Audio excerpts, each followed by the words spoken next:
Hello बच्चों, let's read the question.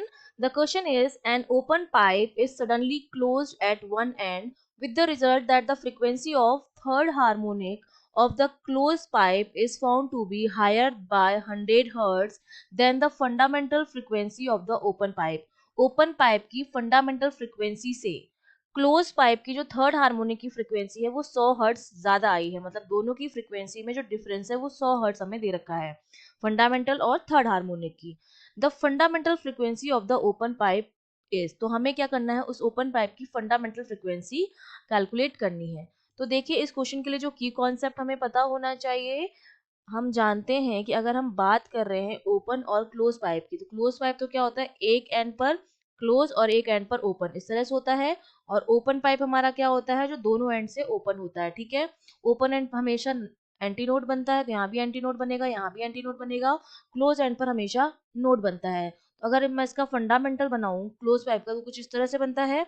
Length जो आती है ये λ/4 आती है। क्यों? क्योंकि हम जानते हैं नोड टू एंटी नोड और एंटी नोड टू नोड, दो सक्सेसिव नोड एंटी नोड या एंटी नोड नोड के बीच की डिस्टेंस λ/4 होती है।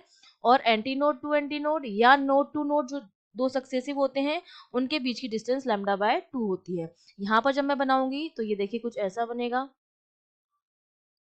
ये तो ओपन एंड पर और यहाँ पर नोड बन जाएगा, तो ये जो टोटल आ जाएगा कितना हो जाएगा, λ/2 हो जाएगा। ये दोनों का फंडामेंटल है। तो जो लेंथ आती है क्लोज पाइप के लिए, सी लिख देती हूँ, वो मेरे पास कितनी आती है, 2n+1 λ/4 के बराबर। जहां पर n की वैल्यू जो होती है 0 1 2 3 इस तरह से होती है। तो 0 तो फंडामेंटल के लिए हो जाता है, और फिर जो 1 होता है वो फर्स्ट हार्मोनिक, फिर 2 सेकेंड हार्मोनिक, इस तरह से चलता है। और क्लोज पाइप के लिए, सॉरी ओपन पाइप के लिए, ये वैल्यू जो आती है वो आती है n λ/2, जहां पर n की वैल्यू होती है 1 2 3 एंड सो ऑन। तो 1 जो होता है वो तो फंडामेंटल के लिए होता है, और फिर 2 जो होता है वो फर्स्ट हार्मोनिक, फिर 3 जो है वो सेकेंड हार्मोनिक, इस तरह से चलता है। तो अब अगर मैं फ्रीक्वेंसी निकालूं, तो फ्रीक्वेंसी हमारी देखिए क्या होती है, फ्रीक्वेंसी होती है v/λ। तो जब हम फ्रीक्वेंसी निकालेंगे तो क्लोज पाइप की जो फ्रीक्वेंसी आती है वो तो आती है 2n+1 v/4l के बराबर। और ओपन पाइप की जो आती है फ्रीक्वेंसी वो मेरे पास आती है n v/2l के बराबर।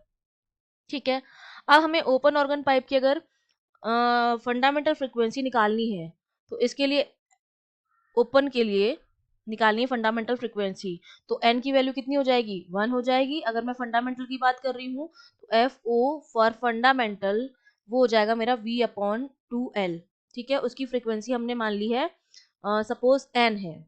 ठीक है, और जो क्लोज पाइप का थर्ड हार्मोनिक है, तो थर्ड हार्मोनिक के लिए जो वैल्यू हमें रखनी पड़ेगी वो हमें हमारी क्या आएगी वैल्यू, क्लोज पाइप है ये हमारा, इसका हमें थर्ड हार्मोनिक निकालना है। तो वो हमारे पास एफ सी जो आ जाएगी वो आ जाएगी 3b/4l। इसको मैंने मान लिया ये एन डैश है।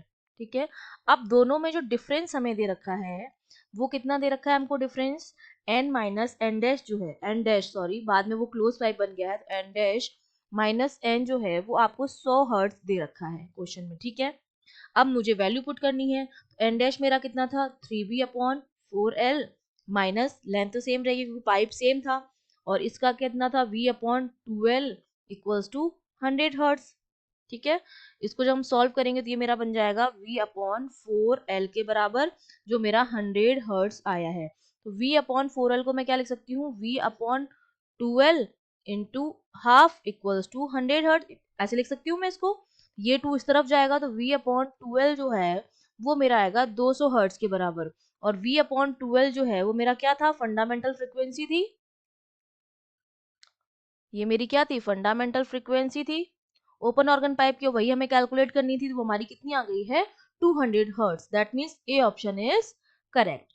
I hope you understood well. All the best.